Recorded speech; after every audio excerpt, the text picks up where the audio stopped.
प्रिय विद्यार्थियों, आइए अब हम समझते हैं लोटनिक घर्षण। कोई वस्तु किसी तल पर लुढ़क करके आगे बढ़ रही है और वस्तु कुछ दूरी लुढ़कने के बाद, रोल करने के बाद रुक जाती है, तो वहाँ पर जो घर्षण बल लगता है, लोटनिक घर्षण बल लगता है। देखिए, एक चीज़ हम समझेंगे यहाँ पर, ये हमारा जो ये पहला जो ये चित्र है, ये वाला, इसमें एक पहिया है कोई, और ये किसी तल पर लुढ़क रहा है, आगे की तरफ को ये आगे बढ़ रहा है। तो आप क्या देखेंगे कि जहाँ पर ये पहिया इस तल के संपर्क में आ रहा है, वहाँ पर इसमें दो बल लग रहे हैं, एक अविलंब प्रतिक्रिया बल R और एक इसका भार। दोनों बल क्या हो गए, एक दूसरे के विपरीत है, बराबर है, तो परिणाम में बराबर है। एक दूसरे के विपरीत होने के कारण एक दूसरे के प्रभाव को कैंसिल करेंगे और इस पहिए पर लगने वाला नेट बल शून्य हो जाएगा। Clear?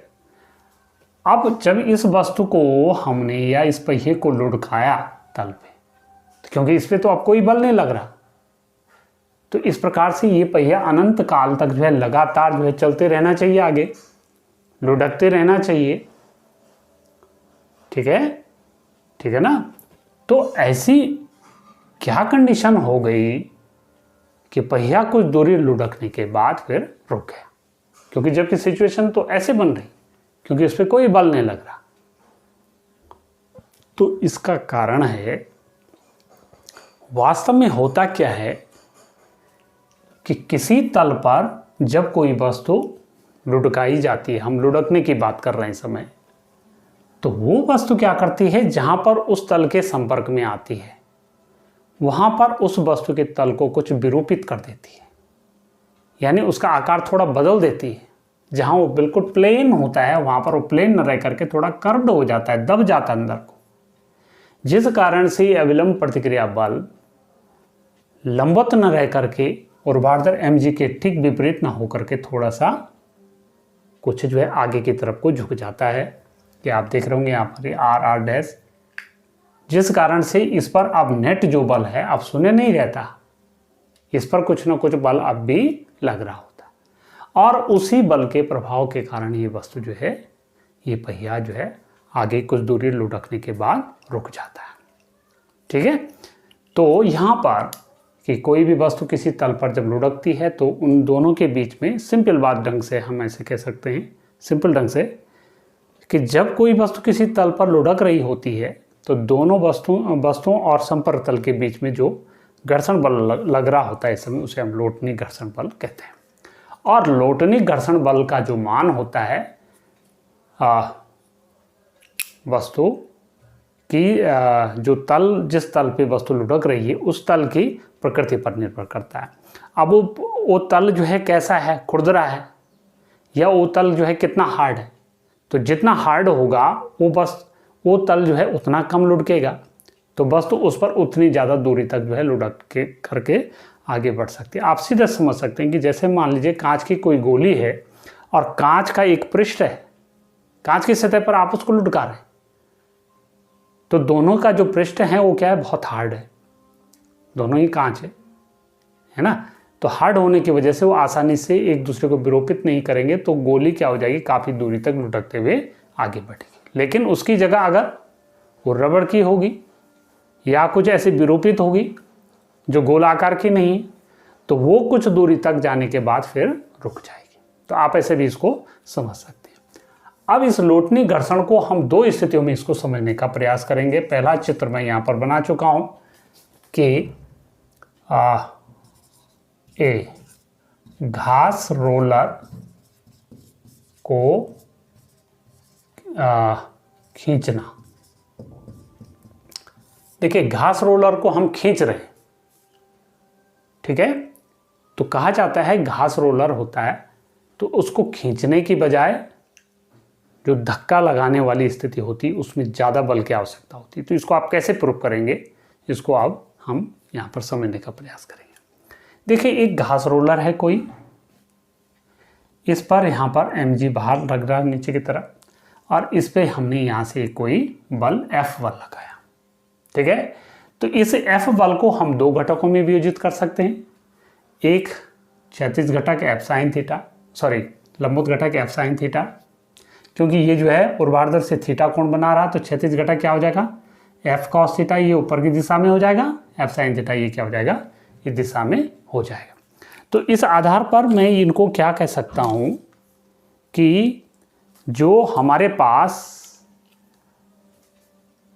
mg F cos theta R1 है, इन पर अगर हम अपना माइंड कंसंट्रेट करें तो आप देखेंगे F cos थीटा और R1 जो हैं एक ही दिशा में है और mg उनके विपरीत है। तो हम क्या कह सकते हैं, संतुलन की स्थिति में हम क्या कह सकते हैं, यहाँ पर R1 plus F cos theta is equal to mg, ऐसे हम इसको कह सकते हैं। ठीक है, तो इस प्रकार से R1 इज इक्वल टू क्या हो जाएगा यहाँ पर mg minus F cos theta हो जाएगा। ठीक है, क्लियर।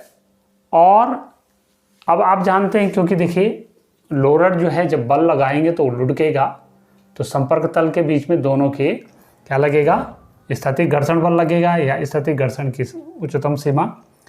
तो हम क्या कह सकते हैं, Fs इज इक्वल टू जो घर्षण बल लगेगा म्यू एस R1 या Fs इज इक्वल टू यहाँ पर वैल्यू रख देते हैं mu S mg minus F cos theta हो जाएगा ऐसे। ठीक है, तो ये हमारा क्या आ जाएगा, समीकरण नंबर 1। अब अगर ये क्लियर बात हो गई होगी कि रोलर है, इस पे बल F लगाया, बल F को हमने दो घटकों में विभाजित कर दिया, एक क्षैतिज घटक एक ऊर्ध्वाधर घटक, F sin थीटा ऊर्ध्वाधर घटक, F cos थीटा क्षैतिज घटक। F cos थीटा R1 की दोनों की दिशा सेम है, तो ये R1 और F cos थीटा प्लस होकर के mg के बराबर होंगे, क्योंकि संतुलन की स्थिति में ये मैं यहाँ पर लिख चुका हूँ। R1 is equal to mg minus F cos theta हो गया, या Fs is equal to mu S R1 होता है, यानी जो घर्षण बल लग रहा है इन दोनों के बीच में यहाँ पर Fs, उसको अब निकाल रहे हैं, तो Fs is equal to mu S R1 हो जाएगा। तो R1 की वैल्यू यहाँ से रख करके ये समीकरण हमारे पास आ गया। अब अगर इस रोलर को, यही वाला जो रोलर है, इसको अगर मैं क्या करूं, ये था हमारा संपर्क तल और ये हमारा रोलर था माना,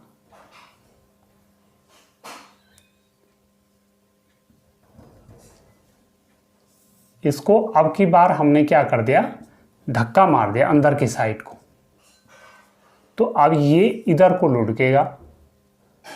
इसका चित्र यहाँ पर हम थोड़ा बना लेते हैं। ये थीटा, ऐसे ही यहाँ पर F sin थीटा की जो दिशा होगी ये अभी ऐसे ही रहेगी, यहाँ पर भार mg नीचे की दिशा में, और ये अविलंब प्रतिक्रिया बल R1 ऊपर की दिशा ही में रहेगा। अभी ये R2 इसको मैं बोल देता हूँ, नहीं ये नीचे ही में आ जाएगा, और क्षैतिज घटक क्या हो जाएगा F cos थीटा। ठीक है, क्लियर होगी बात। ऐसे हम इसको कह सकते हैं, और इसकी दिशा ये हो जाएगी ऊपर की दिशा में। तो हम इसको यहाँ से यहीं पर इसको कर लेते हैं संतुलन की स्थिति में। देखिए यहाँ पर हमारे पास ये जो आ गया R2 minus F cos theta is equal to mg हो जाएगा अगर संतुलन में देखें, क्योंकि F cos थीटा की दिशा ऊपर दिशा में है, mg के नीचे है, R2 के भी नीचे है, R2 और mg दोनों सेम है। तो R2 minus F cos theta का जो रिजल्टेंट होगा mg के बराबर हो जाएगा, यानी R2 बराबर mg plus F cos theta हो जाएगा। ठीक है, और फिर एफ एस डैश इसको मैं अगर कहूँ तो F S dash is equal to mu S R2 हो जाएगा। F S dash is equal to mu S M G plus F cos theta. अब देखिए बाद बाकी ये सब दोनों ही सेम हैं, लेकिन इसमें थोड़ा सा एक अंतर आ गया कि देखिए mu S M G minus F cos theta, mu S M G plus F cos theta. तो इसमें साफ साफ स्पष्ट हो रहा कि जो एफ एस डैश का मान होगा, ठीक है, यानी जब हम रोलर को धक्का मार करके उसको लुढ़का रहे हैं, ठीक है, ऐसी स्थिति में जो स्थैतिक घर्षण का मान होगा वो ज़्यादा होगा, और जब हम उसको खींच रहे हैं वैसी स्थिति में उसका स्थैतिक घर्षण का मान क्या होगा, कम होगा। यानी हम क्या कह सकते हैं, ये समीकरण नंबर 2, तो F S dash is greater than F S. अतः इसलिए कहते हैं कि घास रोलर को खींचना धकेलने से आसान है, ऐसे भी आप कह सकते हैं, या घास रोलर को धकेलना खींचने से कठिन है। तो माने धक्का लगाने में उस पर ज़्यादा बल की आवश्यकता होगी, लेकिन खींचने में उस पर कम बल की आवश्यकता होगी। तो इस प्रकार से ये मैं आपको समझाने का प्रयास किया मैंने, तो मुझे लगता है कि आप समझ गए होंगे। फिर देखिए घर्षण को कम करने के लिए भी कई स्थितियां होती है। आप देखते होंगे कहीं पर चिकनी सतह होती है, हमारा पैर उसमें पड़ जाता है तो हम उसमें फिसल जाते हैं, तो चिकनी सतह पर घर्षण बल का मान क्या हो जाता है, कम हो जाता है। तो कहीं पर भी अगर हमें जो है जैसे पंखा जो है बहुत तेज़ी से अगर घूमे तो हम वहाँ क्या करते हैं, फिर ग्रीस लगाते हैं, तो उससे क्या होता है, घर्षण बल क्या हो जाता है, कम हो जाता है, और पंखा जो है तेज़ी से रोटेट करने लग जाता है, घूमने लग जाता है। ऐसे ही गाड़ी के पहियों में बाल बेयरिंग लगा रखे होते हैं, तो बाल बेयरिंग और फिर उसमें ग्रीस भी चलाते हैं, तो उससे क्या होता है, जो घर्षण बल होता है उसका मान कम हो जाता है, हमारी गाड़ी का जो पहिया आसानी से घूम सकता है। या तेल लगा करके, या स्नेहक होते हैं, आप केमिस्ट्री में पढ़ते हैं, तो उनसे भी जो है घर्षण बल का मान कम किया जाता है। तो कहीं कहीं घर्षण बल की ज़्यादा आवश्यकता होती है हमें, कहीं कहीं कम होती, तो उस हिसाब से उसको हम घर्षण बल को कम या अधिक कर सकते हैं। तो चलिए आज इतना ही इस टॉपिक में, फिर हम आपको अगले टॉपिक और वो भी है आपके न्यूमेरिकल के साथ मिलेंगे। तब तक आप इन वीडियो को देखिए।